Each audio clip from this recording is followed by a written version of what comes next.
4 years ago when we first got the Mistika in the building, we were using it for Star Trek, just for 3D stereo review. When I started at Bad Robot, I was their avid technician. And so I became an assistant editor on Star Trek. And Ben, when we're looking to do the conform in-house, he was like, you should learn this. We should learn the software. Once it was here in the building, we started to find all kinds of uses for Mistika. It became the kind of thing where like you never knew you needed it for all of these things, but it was incredibly convenient. And so I started training on Mistika and then ended up being a conform artist on Star Trek Into Darkness.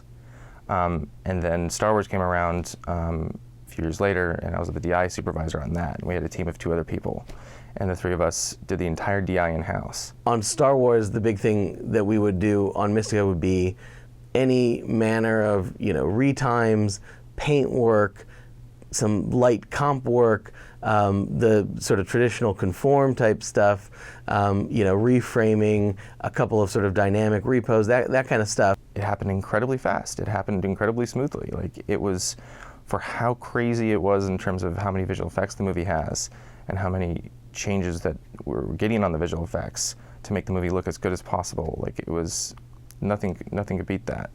And then once we got the stereo version in, we were able to sort of work with all the sort of complete 3D tool set in Mistika. We had a round-trip stereo workflow where we would import the SDLs from Stereo D, make any tweaks we want, and then pass that along to Company 3. Our renders wouldn't bake any of those choices in. All of those choices remained as metadata.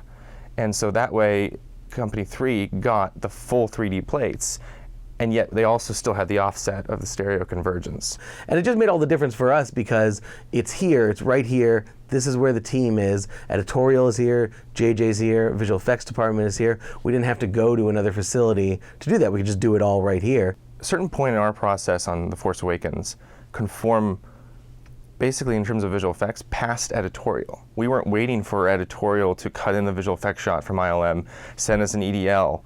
We were getting the shots constantly, in a constant stream, and Mistika has this very open platform and this ability to sort of organize shots in any way you want.